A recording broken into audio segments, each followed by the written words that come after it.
So, there. So, well, welcome everybody. I'm really here just to do the recording and the background stuff. So I am really looking forward to hearing again from Robin Charbit and Ken Manning. And with that, I'll hand it over to you and mute myself. Well, as always, Christian, thanks for pulling all this together. You're a real sweetheart. And as always, it's great to connect with everybody. We, as you've noticed, we love talking about this. So anytime someone wants to show up and chat, we always really appreciate it. This webinar was billed more as a masterclass, and by that, it's bring any question, any topic, any curiosity that you have, specifically or primarily around how to be in the world of business with this understanding. And we'll be happy to answer it if we can, and dialogue with you about it, so that by the end of the hour and a half or however much time we have, you've got something valuable out of it. So that's the intention. Ken, anything you'd add? No, that sounds great. Can you hear me better now? Is he loud enough? Can you hear me better now? Yeah. The second time was better, Ken. It was still a little soft the first time. All right, so I'll hold it up like this. Okay. So if you agree, Ken, then for me the next thing would be who on the call hasn't sort of met us or been on a webinar with us and would like an introduction. So maybe raise your hand to Christian or however that happens. So we know whether to say anything or not. Does anybody need an introduction?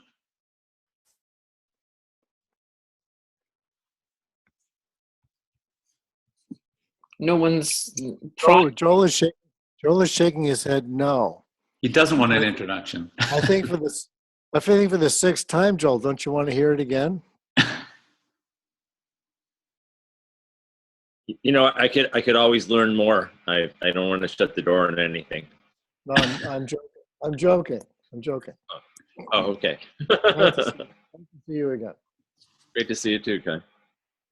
So if we don't need to do any introductions, where would people like to start? So what's the sort of the burning question that if you could realize something or have an insight about would be helpful to you? So do you want to start with the questions you already have for Christian that people have given in? I know Imogen has to leave, so maybe we should tackle hers first. Well, I've unmuted you, Imogen, so why don't you just come in and speak for yourself? And then we've got Marie as well in reserve. Right. Ooh. Can you hear me? Yeah. Right, super. Yes, I was wondering how would you explain kind of the benefits of the principles to a group of people whose primary complaints, they're professionals, they're actually accountants. Primary complaints are stress, which seems to be kind of an amorphous word used, long hours and life-work balance within that. Well, not particularly life-work balance, they're all really high in the survey data. So just to make sure I understand the question, how would we explain the benefits of understanding the principles to a group of people who are stressed, got a lot on, and are not having the sort of the balance of quality of life that they'd like? Mm. So how? Well, there's really two things in your question, at least the way I'm hearing it. One is, how would you explain the benefits, and then how would you have them believe you? Yes. Because the first thing is relatively easy. You could say, if you understand the principles, you'll have a lot less stress, you'll effortlessly have balance in your life, you'll see how to deal with the mountain of work coming at you. Mm. And then they'd look at you and go, what are you on? Are you crazy? I'm not convinced. So to me, it's actually the second part of the question is probably more to the point, right? Mm. Yes. Well, before I explained it to them, I would find out a bit about who they are and how life occurs for them. So, and what they're interested in. I mean, I've met some people who weren't interested in talking about stress because they thought it was a consequence of being in the world and having a big job. So talking to them about having no stress is sort of like just not relevant because they don't think that's... So telling them that the benefit is having no stress, I mean, they might not be at all interested. Well, there's a point about stress that comes up is you need a certain amount of it in order to get stuff done. So yes, I've got that one. I have a woman at work because I'm an accountant, I'm a temp, so I'm away from her. But she's full time in 50% understaffed office. So so I get a certain amount. It motivates me to get things done. I mean, we have something called the VAT return in the UK, and that looks pretty motivating because they like throwing fines at you if you don't get it done. Yeah. Some people even think it's a good thing. They put their teams under stress because that's how they get high performance. You do get some sort of performance from, having the flight and fight response come up. So if people believe that, they're not really interested to hear about the benefits of the principles. So if you think about it, there's actually 3 stages. First of all, find out whether they're interested at all. Right. Because if they're not, it doesn't matter what you say. Secondly, find out how they think about things and whether stress is a good thing in their life or stress is a bad thing or whether it's even relevant. And then the third thing would be to then talk to them about what you know are the benefits of understanding how the mind works given their situation. Because Imogen, you always want to be sharing what you know and what's true for you. Telling someone else about your brother-in-law's holiday is not all that interesting. Telling them about your holiday is a lot more interesting. So if someone said, tell me what the benefits are, I've got a lot of stress, I would say, well, is now a good time for you? Would this be interesting for you? And they'd go, well, 5 minutes, I don't really have much patience for anything else. Well, I might seriously think whether to still have the conversation then. Because 5 minutes isn't much. And if they said they've got 5 minutes, they've probably got a lot going on. Now, assume they said, oh, no, I've heard from someone that this stuff really helps with stress. Is that a benefit? And then I would give a nuanced reply and say, well, what I've noticed is the more clearly I see this understanding, the more clearly I understand how the mind works. And it's a moment-to-moment thing. The more likely I am to find myself in balance and not stressed. Or the more likely am I to start having insights about why I'm in stress. But this understanding is not a technique where you do step 1, step 2, step 3, and stress disappears. Now, I can tell you, if you're interested, what I have seen people discover about stress and what the results have been in the area of stress once they have learned this. Then before I continue, I'd say, would that be useful? Useful. And the person says, yes, I'd love to learn what other people have got. Then I might tell a story of what has happened to someone. And the story would do 2 things. One is it would provide evidence or real-world example. But I would also try and have the story point to the understanding. So, for example, I would say, I wouldn't say, well, they cleared their mind and they sorted out their thinking and then they made themselves less stressed, because that would not be accurate. You don't make yourself less stressed. I would say they saw that the thing that appeared to be stressing them was not that thing. They saw that they were creating a reality in their mind, which, by the way, we all do. And it was the thinking that they were entertaining that they saw was the cause of their stress. Now, what I also observed was the minute they realized that it was them causing the stress, they noticed that a lot of the thinking fell away and they found themselves less stressed, i.e., they didn't do it to themselves. They just found themselves more relaxed and more in balance. And so the benefit is they now seem to be living in a life with a lot less stress. And they still have some stress, but today they mostly catch it when it happens. They remember where it's coming from. And since it's not coming from the outside world, it's coming from them. They attend to the inside world, not the outside world. And they've noticed they get intelligent thoughts coming to them that help them out, such as, you should stop working on this now, or you should take a break. And every time the thought that comes to them is different, but they don't have to make that thought come. It shows up. So the really nice thing when people start to see what's going on in stress is they realize that the design of the human system is not to be stressed. And the more you understand that design, the more stress seems to dissipate. And the more you find yourself in the face of difficult circumstances, feeling fine and in balance. And then able to deal with whatever's coming at you that needs to be handled, because very often, there is stuff that needs to be taken care of. So was that helpful? Did I answer your question?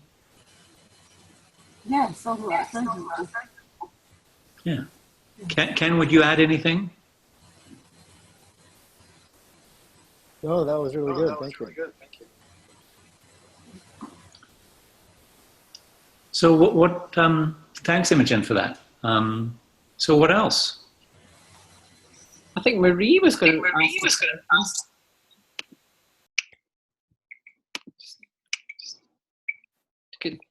Shall I unmute you, Marie? There you go. Right. It was saying my internet connection was a bit unstable, so can you hear me okay? Yeah. Yeah. Great. Hi, everybody. I'm you, Kenan Robin, so you might remember me. I remember you. Hi. Well, I've got a few thoughts, which I'll try and formulate into a question. For me, I used to feel a lot of stress at work before I knew about the principles. And when I was full-time managing lots of people in different places and traveling a lot, and also having really young children who I was feeding in the night, then getting up, traveling to London, coming back, it was just full on. Mm-hmm. Now I don't have so much stressful thinking about work. I'm a consultant now, so I'm at home more, which is more grounding, and obviously I know about the principles now, so it's a bit different how I think about my work. But I find the balance of working and being pretty much a single full-time mother of 3 young children I have quite a lot of thinking about that as a combination, and I don't know what the question is as such, but I think for me, the thinking of it is around the very different kinds of modes that are needed for the different roles. And so the mode of being a worker versus, in my mind, I've got a bit of a split of what the role of being a worker is, which is generating new activity. So I do a lot of kind of innovation stuff versus, I guess, being an absorber and container of young children. And this moving between those two modes, so extreme. So that's the first kind of bit of thinking that was of interest to me about working, and because I think beginning to see being the role of a mother as a job helps me to feel like my commitment to it and my focus on being there for my children the way they need me to. But my days, sometimes split between the two quite quickly. So that was one area I had a kind of thought about, I wanted to discuss. I'll have to stop talking now, see what you've got to say. Thanks, Marie. Ken, do you want to comment, or shall I jump in? Sure. So Maria, are you wondering how to have less stress going through all of the different roles and activities you do during the day? It feels such different. It feels such extremely different ways of being that are required. I find that strange. Well, what I do you find mean it by quite a continuum to stretch. well, what do you mean by different ways of being? Um,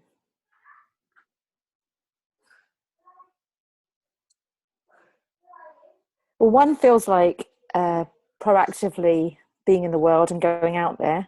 The other feels a kind of role of container and absorber. Okay.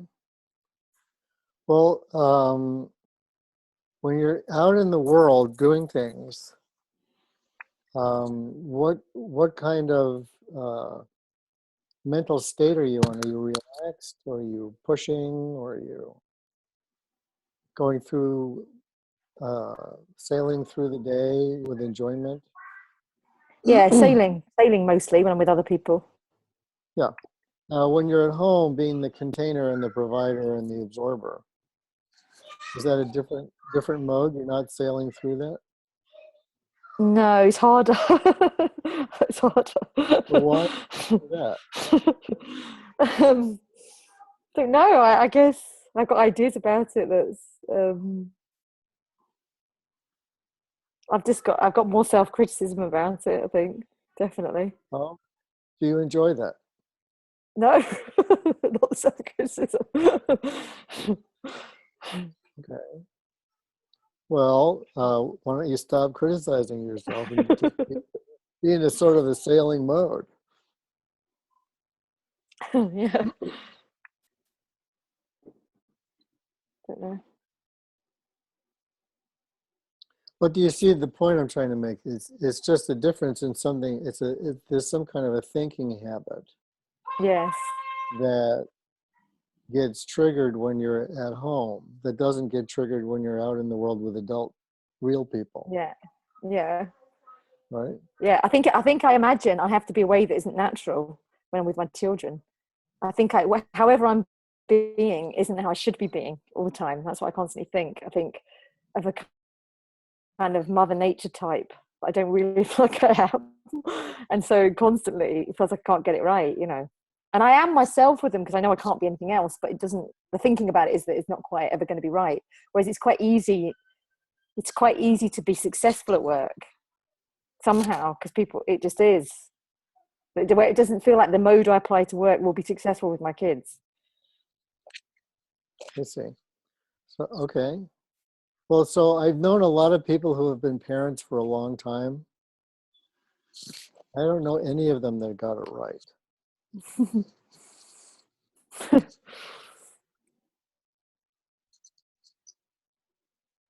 So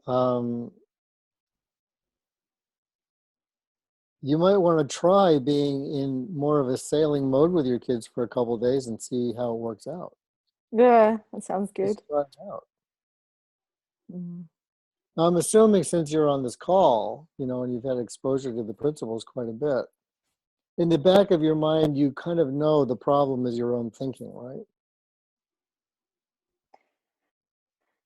Yeah, it just feels really invisible and entrenched, I think. Yeah, so these are thick thought habits. They're thick. You all clouded up in them, and they get the best of you. And then you get reactive, and you project it onto the kids, and you project it onto what other people think, and you project it onto what people are going to think about your kids in the future, and you get all tangled up in it, right? Or something like that. Is that right? Yeah. Okay, so Yeah. all right, so if you were a business client or we were running a business training and you were to tell us this, what we would do is we would just help you see the nature of thought deeper than you see it now. That's all. That's the only thing that we would do. Right. So that, at some point in the near future, you'd be caught up in all of this stressful experience. And it'll occur to you, wow, look what I'm doing with my thinking. Mm. And then you'll have an insight. Gee, I guess I don't have to do this thinking. And then you'll get a wave of insights about what else you could be doing instead of having all of that thinking going on. Yeah.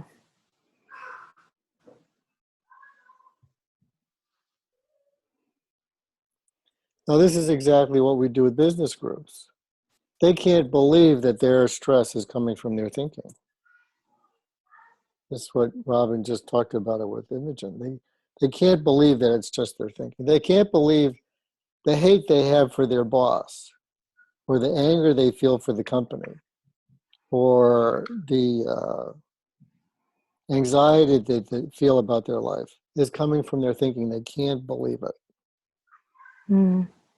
Because they don't have it anywhere else. Or they've had it everywhere else for their whole lives. They can't believe that it could be any different. So again, it comes back to explain to people the nature of the psychological process or the nature of the principles. You know, we all have habits and styles that they don't look like thought to us. They look like how we're supposed to be in life. Mm. They look like how life causes us to be a certain way. But it doesn't work that way. We're experiencing life from the inside out.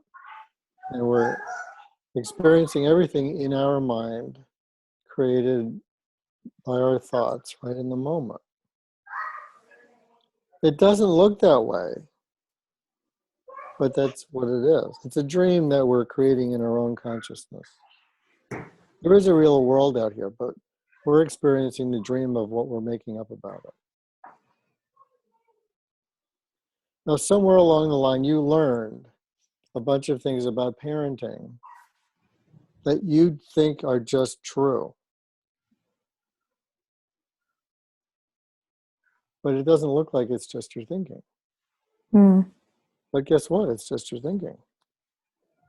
Now, they might be true, but you won't actually find out until you get out of your own thinking. Yeah. Yeah. I mean, it might be good. It might be true that if you just relaxed and enjoyed parenting your children, they would turn out terrible. I mean, it might be true. I would doubt it, but it might be true, right? But you might want to try it. At least you'll have a nice life for the next 15 years. Yeah, yeah. No, I do believe. Before they turn out really I bad. do believe if they feel enjoyed, then that's a good thing. So it's like having all the thinking, then thinking, I must enjoy them. But yeah, no, that's really helpful. Yeah. Okay. Good. Now, in the business environment, it's no different. Okay. And having this conversation with anybody in the business environment is exactly the same. The only question is, how do you set it up so that they're relaxed enough and open enough to have this conversation? Mm.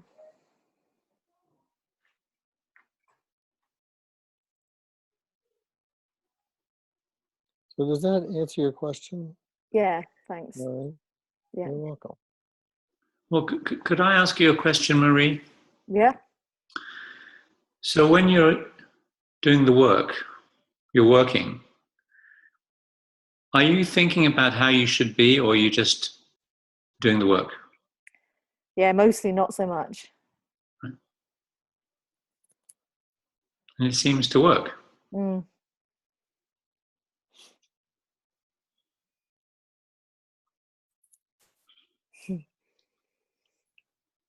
That's what I suspected. Now, the reason I'm asking you this is more for the benefit of everybody on the call, is that one of the things you run into a lot with the business people you work with, and it's not just in work that this happens, but we bump into it a lot, is people make up in their head a role that they should be. I'm the boss, I should have all the answers. Mm. Or I'm a parent, I should be a particular way with my children. Yeah. Now, it does not look like thinking. And then you point out to them there are other places in their life where they don't have a role and things seem to work out fine. There seems to be intelligence running the system. But they don't see a role. They don't see that they have thinking about, I mean, it's invisible. Mm. You know, they grew up in a family where no one spoke unless they were spoken to by dad, or they worked for a series of bosses who were very dictatorial, and so they think, well, they had a boss who was horrified that they couldn't answer a question. You know, so they've ended up building up this image that I have to be this, this, this, and this, and this, and then it becomes a prison. Yeah. Because then you always, if you don't do what you think it should be, well then, oh, what's that about? And you start thinking about that. I don't seem to know the answers. I'm the boss, and then you're off on on an opera. You know, you're building an opera or a soap opera. Yeah. Well, we have to, when we teach people, or we have people see the inside-out nature of life, that it's all thinking. You have to go back with an extra little, when you clean a carpet, occasionally there's some places which aren't quite clean. You have to go back and do a bit of extra spot removal. Well, there are places that once you teach people how the mind works, that they do not occur as thinking to them. Mm-hmm. Oh yeah, I get thinking inside out. Yeah, but that's not my thinking. You know, I really have to be that way. And it's just thinking that doesn't look like thinking. So we're forever doing the spot treatment with the people we work with, because it's very common for people to create thoughts about how they should be. And not see it as thinking.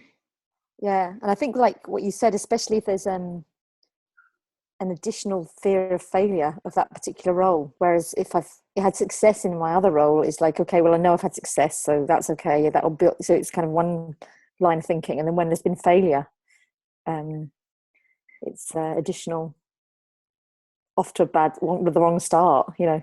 Yeah. With the idea of the role. Yeah.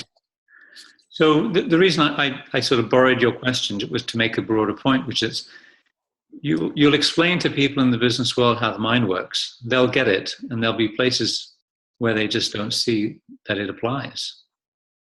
Mm. And one of them is that a lot of us live in roles in different parts of our life, and not just at work. But who made up the role? Yeah.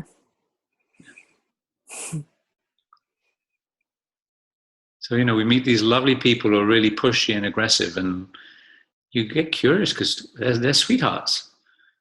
And then you find out that they think that's what it is to be a leader. Never felt really good to them, but hey, it's like you got to wear those fancy shoes for the wedding. They hurt, but it's a wedding, so I got to look good. Mm. So people have this view that that's who they have to be, and they didn't realize they made it up.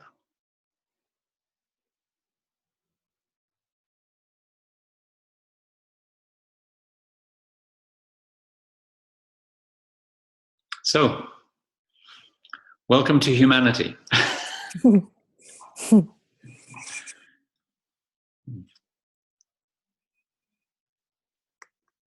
Thanks, Marie. So Thanks. Okay, you're going to say something. Any other questions? Or what would you be interested in hearing us talk about? This is Bill. Can you hear me? Yeah. I've got two questions. First is, how could I notice faster than I am that I'm in a low state of mind? And then the second question is, what else could I do about it other than recognizing it's all thought?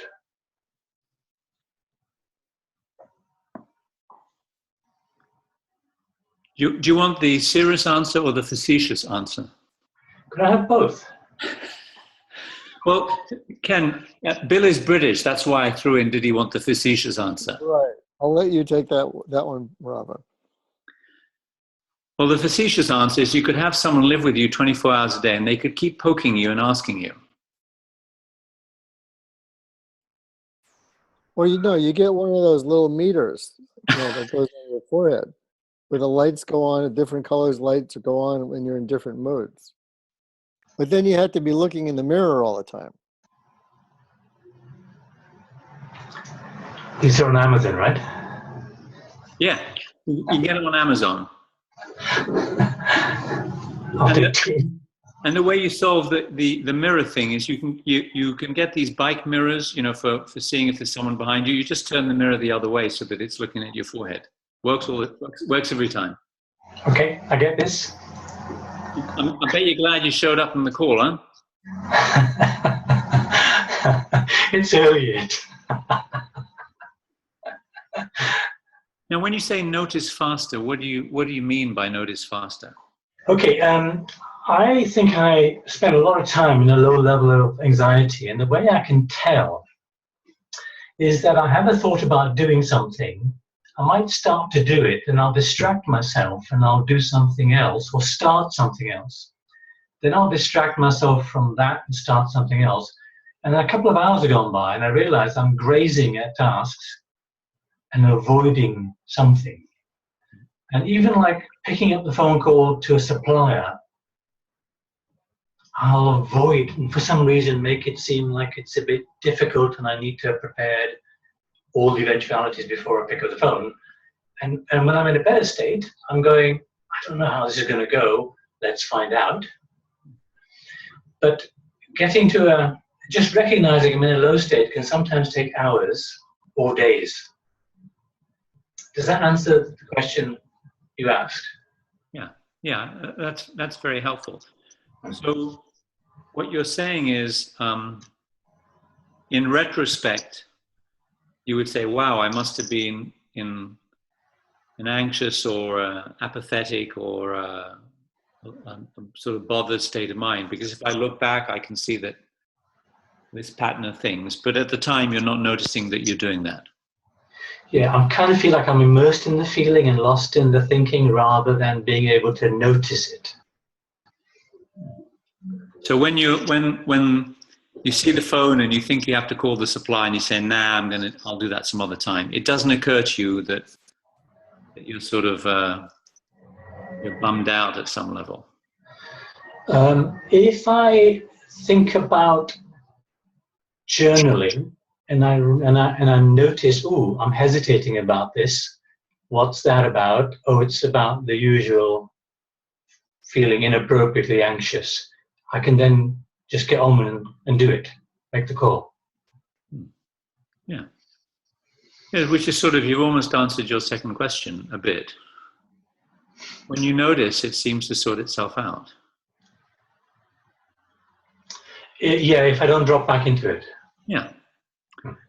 So, well, this is what I've two things have happened for me. Is I've stopped being preoccupied about whether I'm in a certain state. So I've given up the sort of duality of good, bad, high, low. I'm just in the state I'm in. Because what I've noticed is that when I used to think about whether I was in the right state of mind a lot, that was a lot of extra thinking I used to do. So I don't do that. I don't really. What I do though is I notice where I am. And the way I notice where I am is I pay a lot more attention to how I feel. So, I say this jokingly, Bill, you and I grew up in the same country, but, when I was growing up, if I did have a feeling, please could I not share it with someone? people didn't really ask me how I felt. And if I did say how I felt, at least the world I grew up in, no one seemed all that interested. So it became irrelevant. I felt what I felt. I'd distract myself away from it if it felt bad. But, I didn't sit around, drinking pints and telling people how I felt. I mean, it was just... So since I wasn't paying much attention to it, or the world wasn't paying much attention to it, or didn't seem to be paying much attention, I never paid any attention to it. It would be a momentary thing. Well, when I started to understand a bit about the principles, what I saw was that at a very, very simple level. So this is not a barometer. This is not a quality. This is just, I feel my thinking. It's part of the design. Whatever I'm thinking, I feel it. Actually, my feelings are actually my thoughts. Now, as I started to see that more and more, I noticed that at any time I can get a sense of where I am. And so I now notice where I am a lot of the time. And not in a good, bad, judgmental way. But I notice that just noticing my thinking seems to help me stay balanced. It's almost as if I wander out of my lane on a motorway or in traffic. And until I notice I'm a bit out of my lane, what's my ability to do anything about it?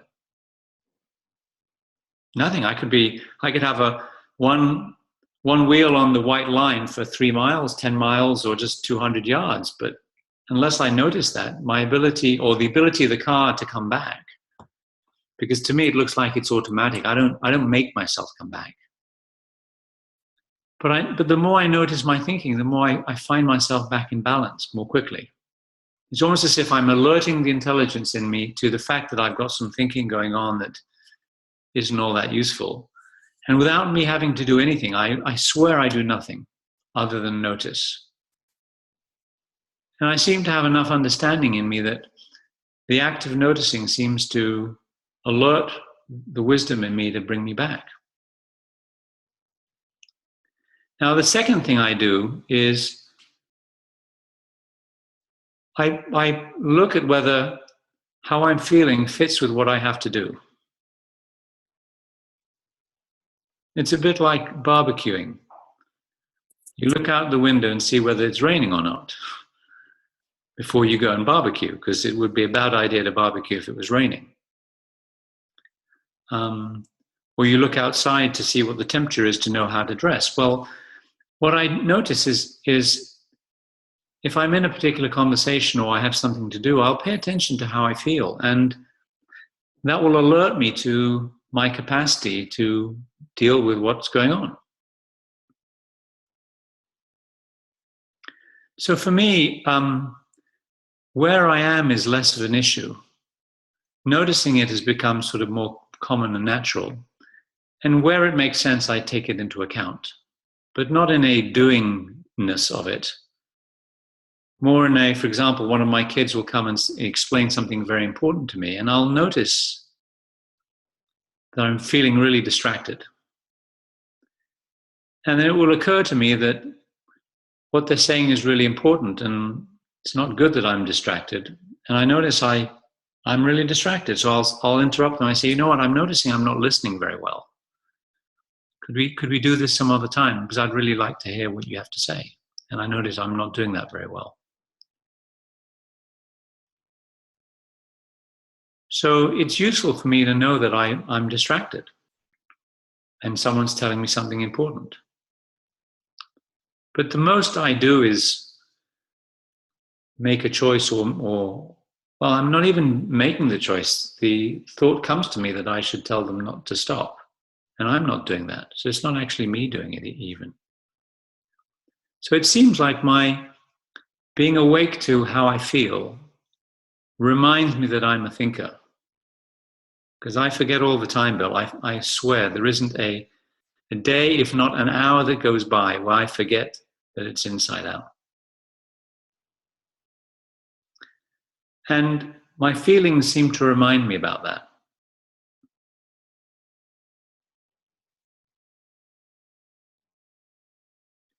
So, and I would to the faster point, I think the more I have seen that, the quicker the cycle time.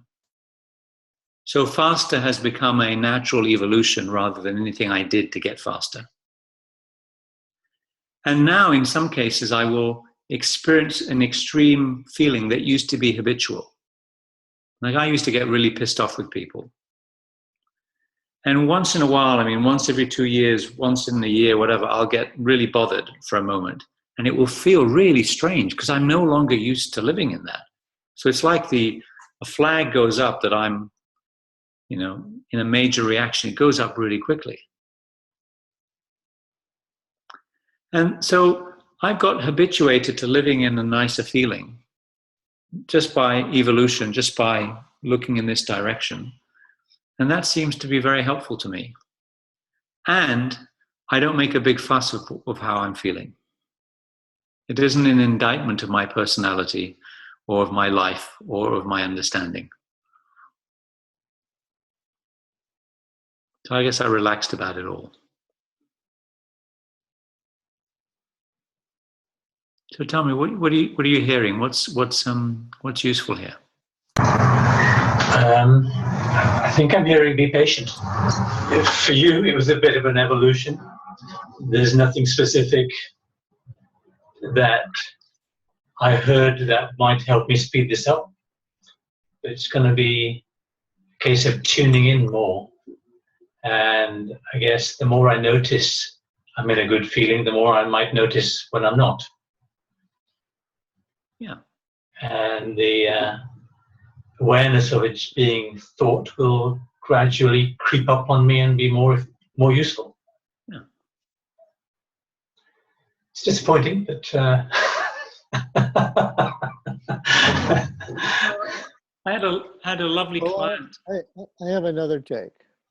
Yeah. When you're not in a low mood, what are you like? Did you say, what am I like? Yeah.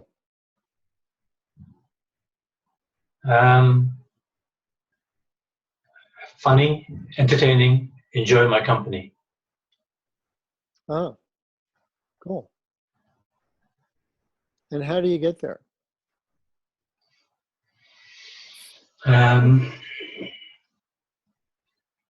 Drink sometimes. Being with people I connect with.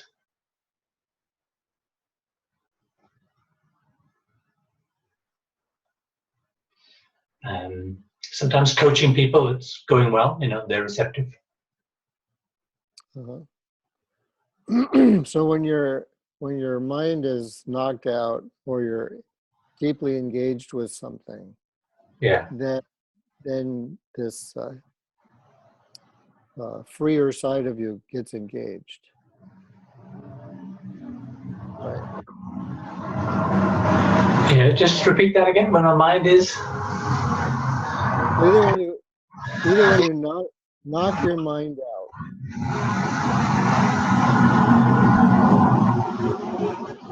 There's a lot of noise coming from your computer there somehow, Bill.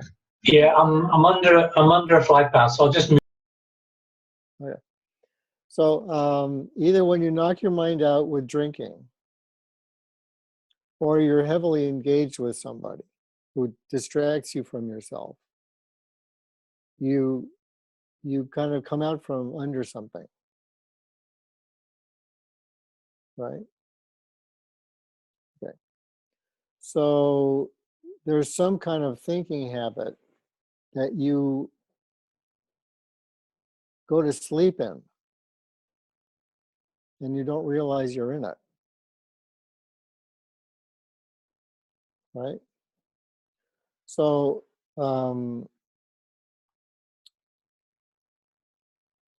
somewhere inside of you, you have to make a determination that you don't want to live in that habit anymore. And then you need to develop the focus and the discipline to not give into it.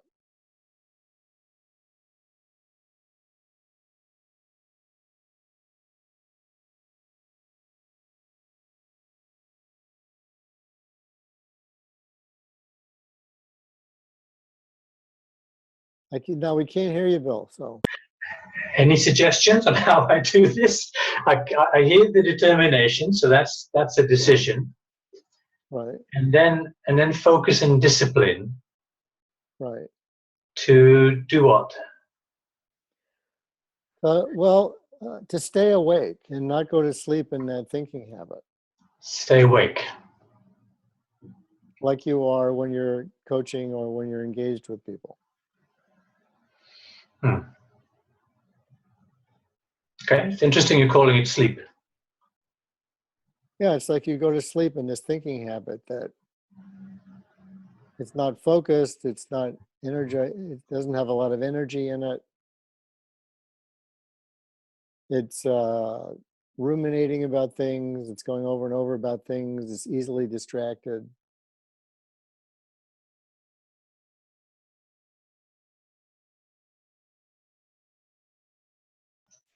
Okay.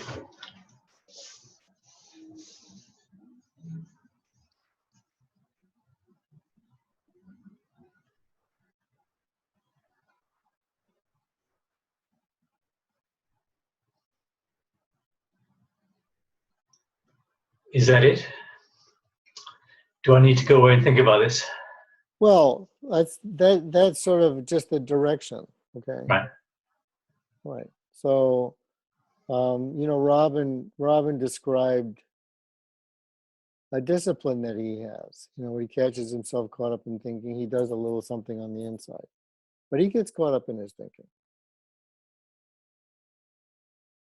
Now, Robin's discipline didn't come from hard work, but it came from realizing that if he's caught up in his thinking, it's not useful for him. And he made a decision. I think I should live the rest of my life as much as possible, not caught up in that thinking. So, there's something to be said for having a real heart-to-heart talk with yourself and making a decision that you're going to live differently. And then when you make that decision, then you have to ask yourself, okay, what do I really need to do to turn this around? What do I really need to do to not live in this thinking habit anymore? And then you'll get some insight. Now, your insight might be that you need to meditate because you need to develop more focus so that you're more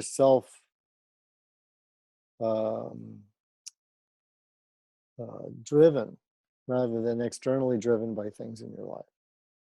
Or you might have an insight that you need to relax more. And, instead of drinking, you go out and exercise more or get together with friends for lunch more often or something. I don't know what you're going to decide to do, but you'll start, if you really want it and you choose, you really decide, okay, I'm not going to live in this thought habit anymore. The wisdom in you will start giving you insight about it. Okay. All right. Does that make sense? Yeah, it makes a lot of sense. All right, but then there's the additional piece. And this is really the more important piece, which is that you have to have faith that there's something greater than your intellect.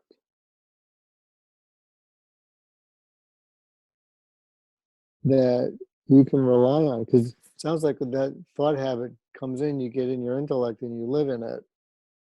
And it's not a fun place to be, and it doesn't work out that well either. So this kind of goes back to what we were saying to Marie. At some point you got to trust letting go of your thinking habits and trust that there's a greater intelligence in you that's going to run the show.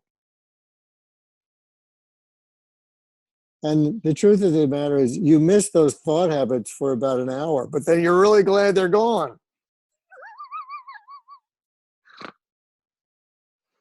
But there's an hour in there where you think, oh my God, how am I going to live without being who I've been for the last 30 years? But an hour later, when they're gone, you're really happy about it. Okay, sounds cool.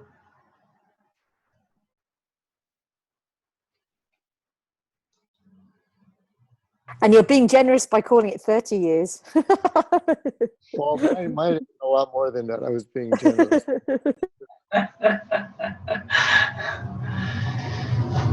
Okay, well, thank you for that. You're welcome.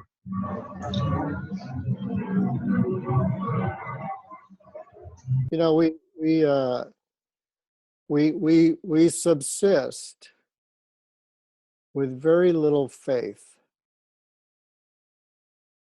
and we try to motor through with our head most of life, and we don't ever look for having more faith in life. But just a little bit more faith in life and the intelligence in it is a huge relief to a lot of our thought habits.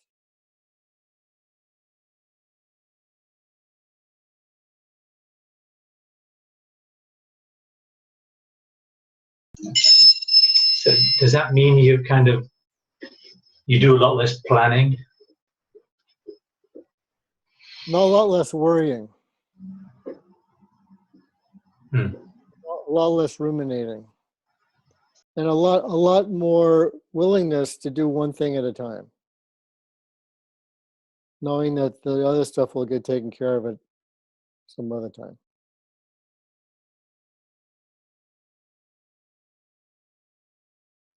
Okay, that's very nice. Yeah.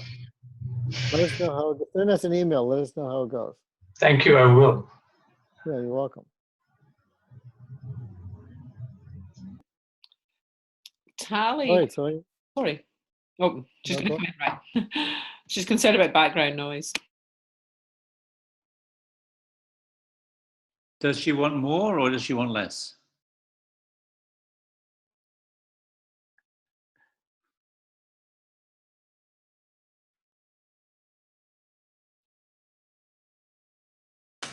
I didn't hear any of that, Christian. Would have helped if I'd unmuted myself. Tally's going to give it a go, and if that fails, I'll read her question for you. So Tally, I'll just unmute you now.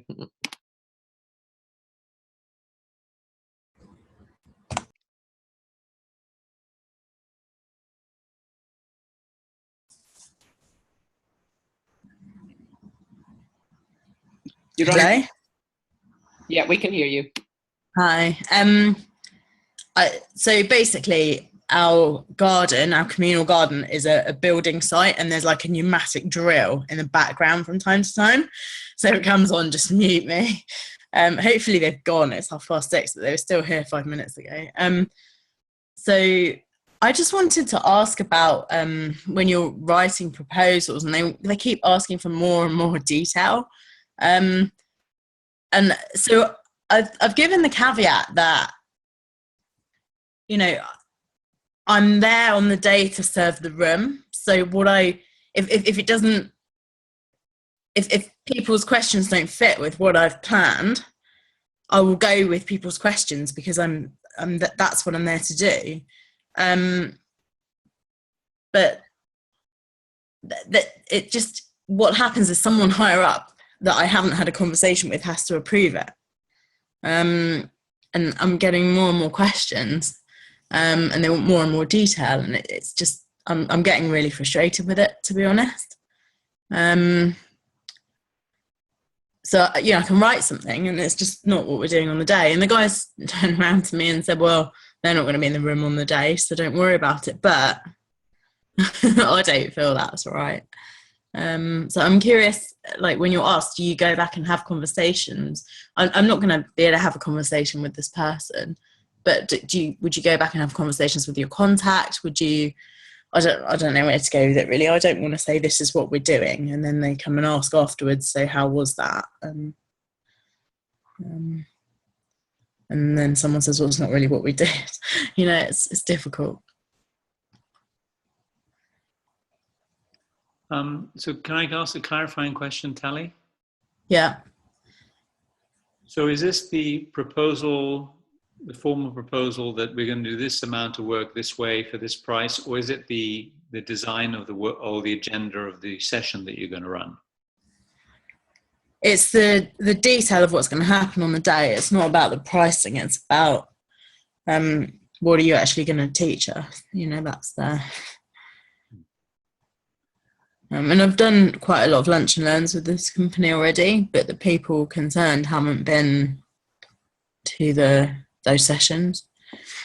And have they hired you to teach them something, or have they hired you because they want a particular result or outcome? It's workplace resilience.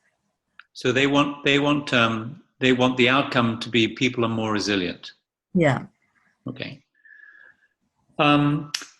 Well, this is what I've noticed. When we are preparing for, first of all, when we write a proposal, we typically ask the client what sort of detail they want. And we write the proposal to the level of detail that the person who's hiring us wants. So the whole contractual, we're coming in to deliver this result to help people be more resilient, that will get written up to the level of detail and the way in which the person hiring us asks. Because the problem with trying to write something that suits everybody is that you can't do that, because everybody is living in a different reality.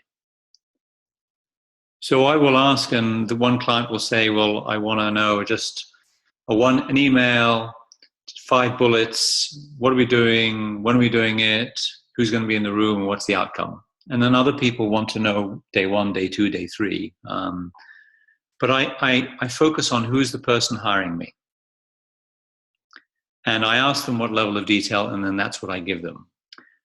And then what happens is that once you've been hired and the event has been set for 3 days on such and such a date, you get a lot of requests for, what exactly is going to happen? Now, we meet with everybody in advance when we can. And what we do is we try and address all their questions. Now, Sorry to interrupt, Robin, but it's not about that at all. It's someone more senior has to sign it off. I don't know this person. I'm not going to meet this person. I've asked my contact, who has sat in most of those lunch and learn sessions, so understands why it's difficult to do this. I've asked them, what do you think this person would want to see? And so it's for them to go back and ask. So we've done that.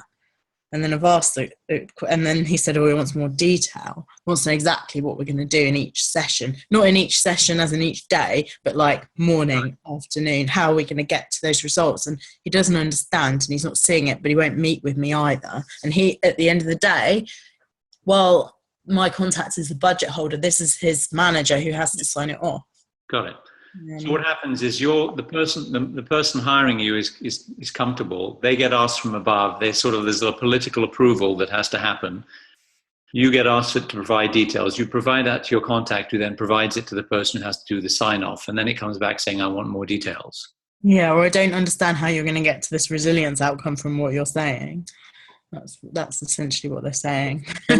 Can you talk to your contact? Yeah, I have done. Because that's where the problem is going to get solved. So you meet with them and you say, well, what did you tell him? I told him exactly what you told me, Tally. And then what did he say? Well, he said he doesn't see how that works. Okay, so it sounds like he wants to know the detail of how we do things, right? So what detail do you think he would like? And then you work with that person so that they can do a decent job of answering all the questions. But unless you're working with that person, Tali, it's going to be a long, long journey, and you'll never get there. Because what will happen is, if you're working with your contact, you'll be able to ask questions about the person who needs the details, which will help you see what to suggest.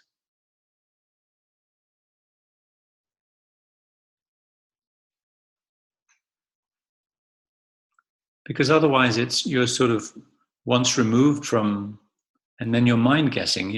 Your contact gets a request, they pass it on the way they understand it, and then you deal with what you've understood from them, and who knows whether that's accurate. And then the second thing I would do is I would ask your contact what the person asking the questions is like. Because maybe I mean, you come across some people like this in the world. They're what I call death by questions. In which case, you have to insist on meeting them. Or you have to take another approach. Or you have to sit down with your contact and say, what do we do? Because we're not answering his questions.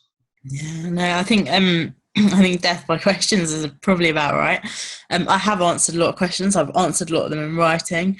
My contact doesn't have much FaceTime with this person, even though it's his boss. So, but they own the business and they don't necessarily take that much of an active role. But this is something new and they want to understand, but they're not giving the time to understand. So that's so this person, my contact, who I used to work with, is trusted operationally to manage the business. But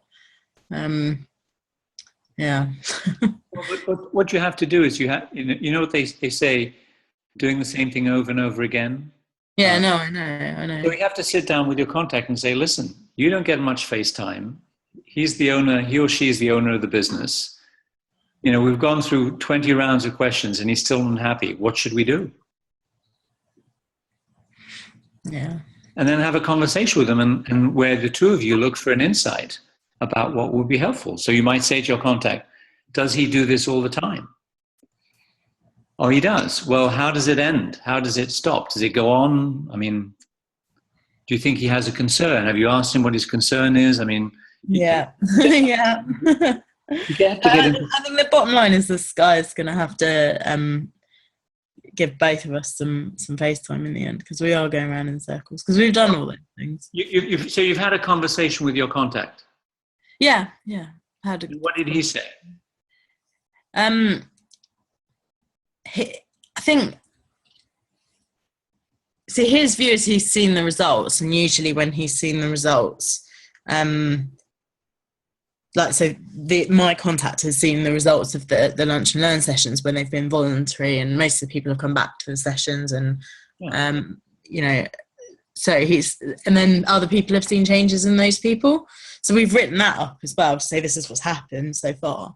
And now they want to put particular individuals, not all of whom have come to any sessions, through a specific program.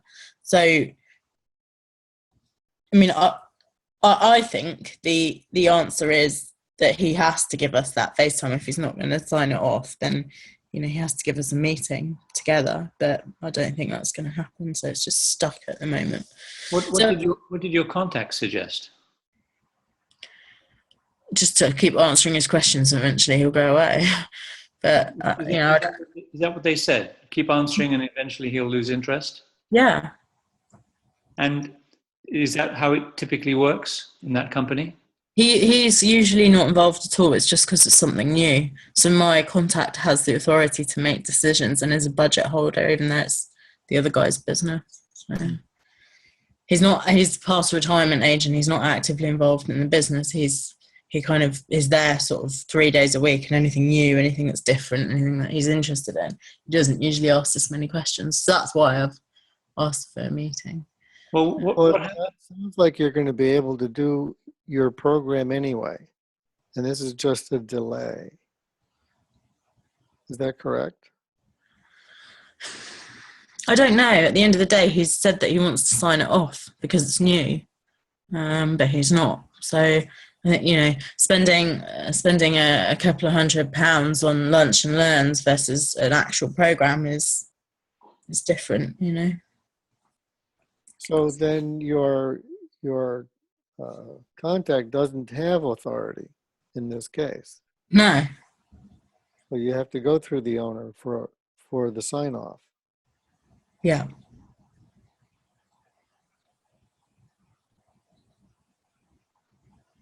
And maybe you need to ask the owner some questions through writing, if he doesn't want to have a meeting. Ask him what his concerns are. Ask him what his background in this area is, and ask him how much education he would like to have about what it is you're bringing. So I think the last one. The last one is, I think the last one, maybe. The other, we've done, we've requested a meeting. We've said, what is it you're concerned about? And And I get it. I get it. And I've said that. And I've said it would be much better to have a conversation where I can give you some direct experience of, but there's other people in the business he can talk to as well about what they've got out of it, and he's chosen not to. So it's just sort of stuck. But yeah, asking him how much direct experience, I think that's really... You ask him what his knowledge is of leadership development and of the human, working with the human dimension side of business, and what specifically would he like to learn from you about what you're bringing.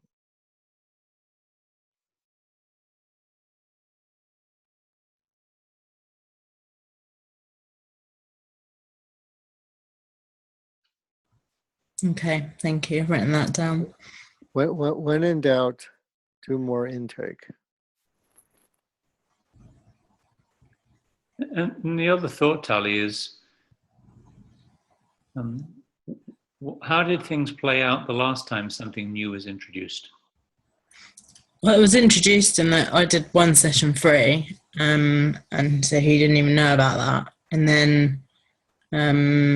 No, I mean something completely different. It sounds like if everything's going as normal, run of the mill, he doesn't intervene much. But when something new gets proposed, then he intervenes. So what was the last time something else new was introduced? Okay. Did it die on the vine? Did it take 12 months of death by questioning and then it died? I mean, or did it take 3 months and then a meeting? I mean, you want to find out how did he get to a point that he felt comfortable? There must be a pattern that would explain to you how he likes to operate.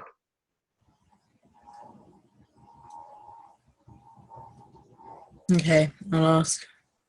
Because the concern with meeting him is he might not like hard sell, and he might think that someone wanting to meet with him is going to sell him. So how did he get comfortable with the last new thing that was introduced? And that might tell you how to go about it this time.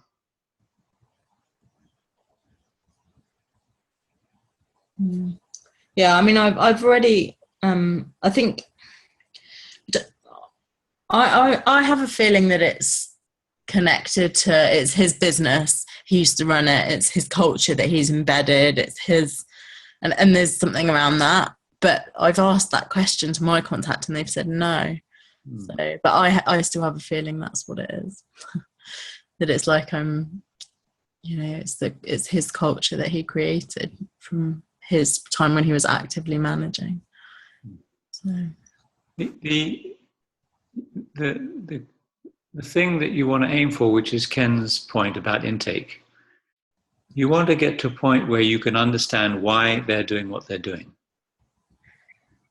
So why is he asking all these questions? Is it a concern? Is it the culture? Is it he has some belief that when you change things go wrong? What is it going on that has him do this? And if you don't know, you have to find a way to find out.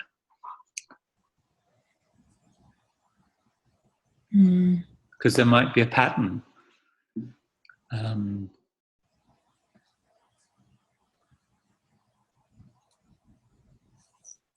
So do intake in whatever way you can. Yeah, indirectly.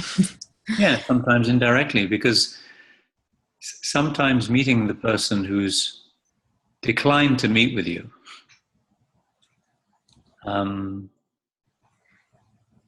can be risky, because they're declining to meet with you because they don't want to meet with you. And then when you finally force a meeting, do they really want to have a meeting with you? So that can be. So yeah, trust your wisdom. What senses you're getting, and then do intake in any way you can. So you build up an image of what might be going on.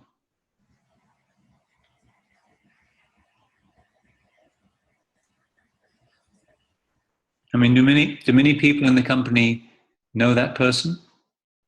Yeah, Yeah, he was actively managing the business until about 3 years ago, and they've got quite a long service.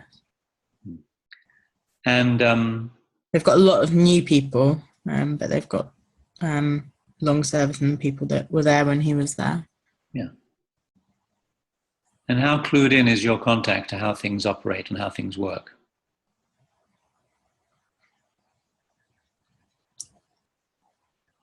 Based on what they've told me, very. They've been there quite a long time themselves. They've expanded quite a lot recently, and they've taken on quite a lot of new people, and that's been the challenge. And so they're all a bit stressed about not being able to deliver what they need to in the timelines that they've got to. But now, and so we did this lunch and learn thing because the money wasn't trickling in from the new work, but they were delivering it in stages. And so now they're like, we can do something bigger. It's not a huge business; it's quite a small business. But the people that were there had kind of, some of them he'd even hired, a long time ago. So I think maybe there's some sort of protection over his. I don't know. Yeah, I was just wondering, maybe your contact isn't all that aware or doesn't know well enough, even though they've been there for a while.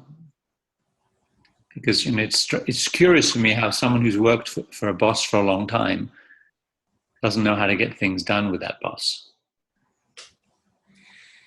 I think he doesn't usually question things in this way. I think the trust is there between them usually, but it's not on this occasion.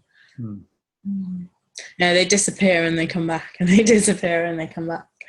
So well, good luck with the anthropological work as you try and uncover what's going on. Thanks. And let us know how it goes. Yeah, I will do. Thank you. I think not forcing the meetings are actually a really good thing, and then asking about what's happened previously with something that's those two things that I haven't done. So I've pushed and pushed for a meeting and not got anywhere. So if he reluctantly has the meeting with me, then I think that could cause some issues. Yeah. It's a mystery. At the moment. All right, thank you. We'll let you know how it goes. Oh, thanks, Tally. I know Joel has a question, and I also noticed we're at time. Do you have time for one more from Joel?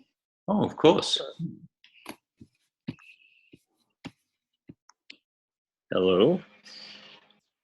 I think I heard a lot of my answer in the last question, but maybe we could sift it a little bit for some more nuggets. I know you guys do virtually all of your work on referral basis, right? But does it ever happen that somebody seeks you out and then you make a proposal and then they decline or have a lot of questions as you were just talking about, and then you have to, I'm sort of answering my own question based on what you heard, where you salvage it in the follow-up with the intake.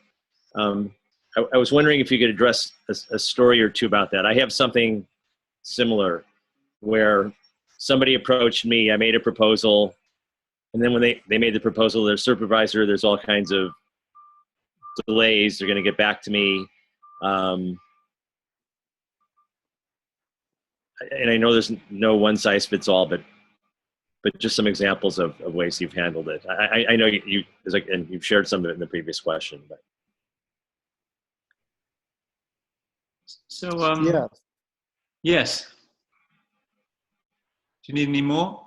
No. I meant, could you share an anecdote of how that happened? I'm teasing you. Thank you. I live to be teased.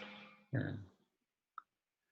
Well, we're always looking for what's going on, and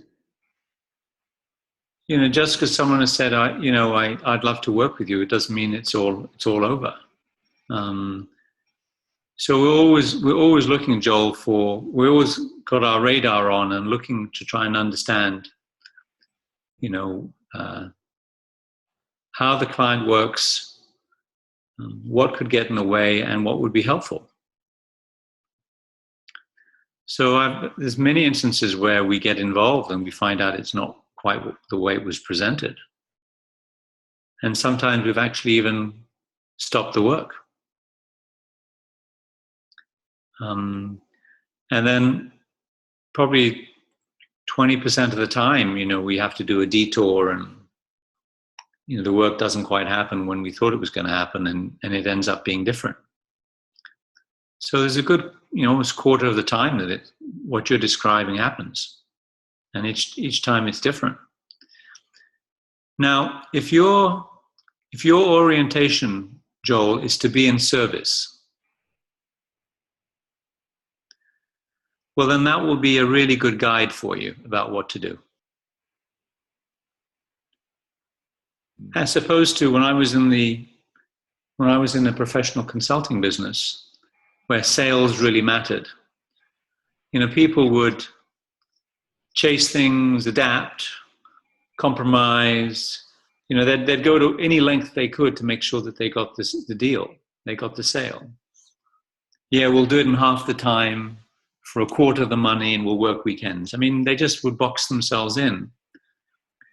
Now, what we do is we keep going back to, is this in service of the client? So if someone says, I'd love to do this, but only half the team is available, but let's do it.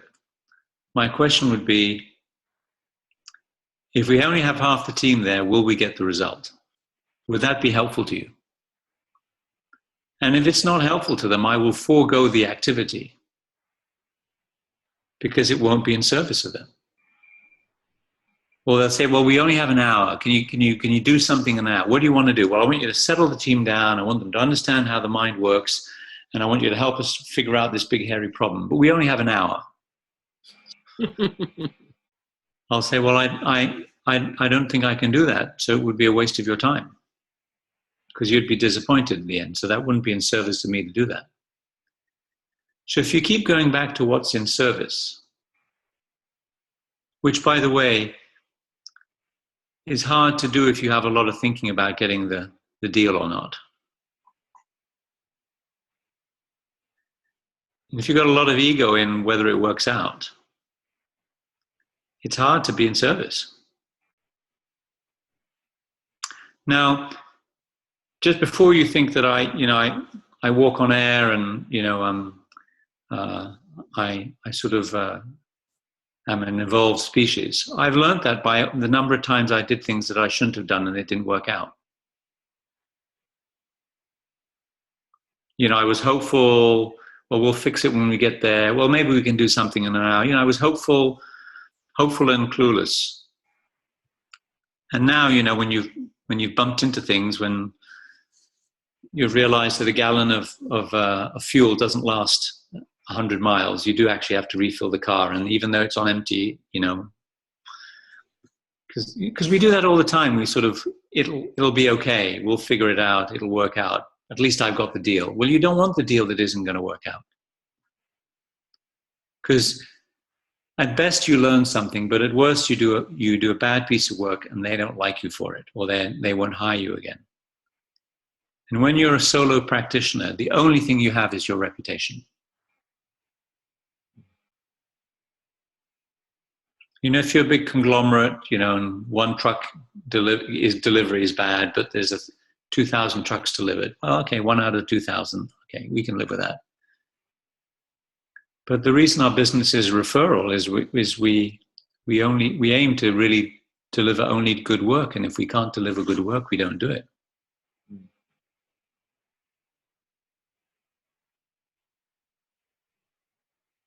So in Tally's case, if it gets, and I'm just making this up, if it gets really convoluted and complicated, I'd really have pause about going further, because maybe there's something going on with my client who doesn't seem to be able to manage the internal politics.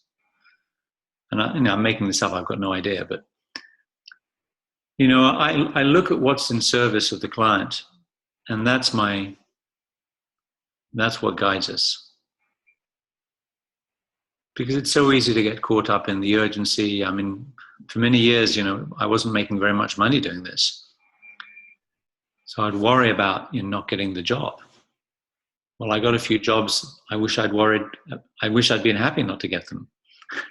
Because after the event, I did the best I could. I tried to be as helpful as I could, but there were flaws from the start that if I'd paid more attention, I would have avoided.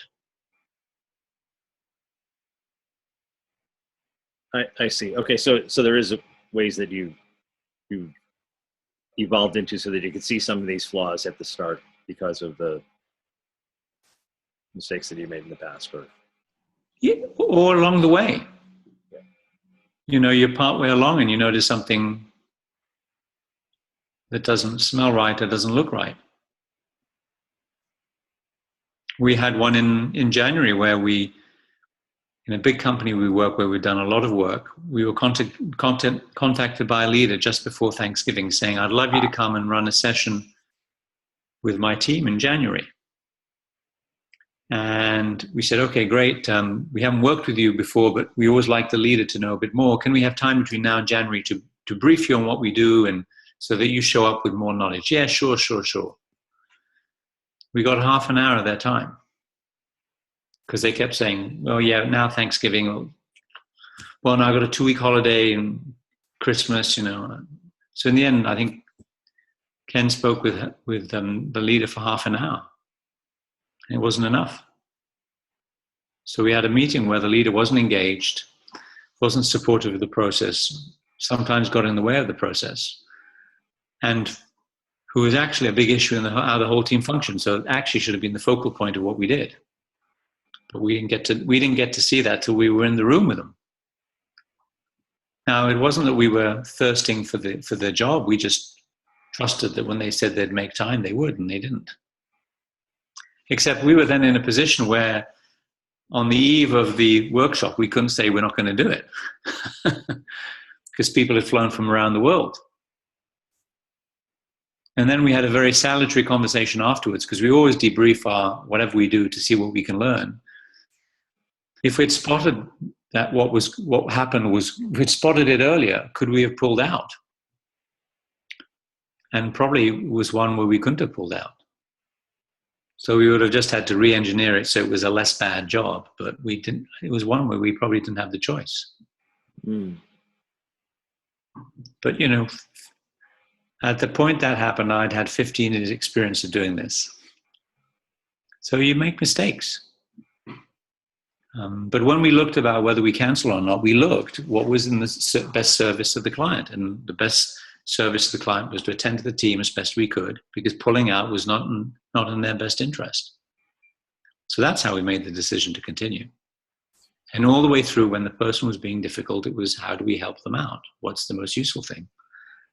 And at some point, we just concentrated on helping the team rather than the leader, because the leader wasn't interested. And at the end of that, even though in your assessment it wasn't the success that you had been hoping for, did the team generally feel like they had gotten something from it that had been worth their times? I know you can't know for sure, but did you get feedback on that? Mostly, yes. I mean, it helped. I mean, there's one guy who still has his job. He was a young charging, go-hung charging sort of guy, a high potential, and working for a boss who micromanages and has no respect for his ability. And they had a clash, and she fired him from a region. She basically gave part of his job to someone else without telling him. And he got bothered for a week. And then he remembered the session he'd been in. And he got over his bother. And he told me, thank God I'd been on the training, because I would have had a confrontation with her and I'd be out in the street. Now, when he settled back down, when he realized what was going on, that he was upsetting himself, he had a lot of intelligent thoughts about what to do. And he got over the hate he had for the person who had been given his area, because he knows that that person used to work for him and never told him that was happening. So he got over his hate for that and said, well, I can understand the guy. He's later in his career. He was promised to move. She's very pushy. So he got over being bothered about that. And then he started to reflect on whether his leader was actually going to be around for long. So maybe it wasn't much of an issue. Mm. And then he realized who in the organization at a higher level he needed to make sure he was connected to. Because this company is going through a big merger, so a lot's going to change. So it just settled it all into perspective for him. He said, I wouldn't have done that unless I'd been through your training. So not a raging success, but most of the people we've been in contact with say it's really helped them out. That's very useful to know. Yeah. It's a good question, because it happens a lot. Thank you. Well, I need to go. Yeah, I think we're well over time. And thank you everyone for contributing, and thanks especially Ken and Robin. I found it fascinating myself. Yeah, thank you. It's great. Great to see Thank everybody. you. Great to see you both. Bye. Thanks. You all. I'm going to Thanks.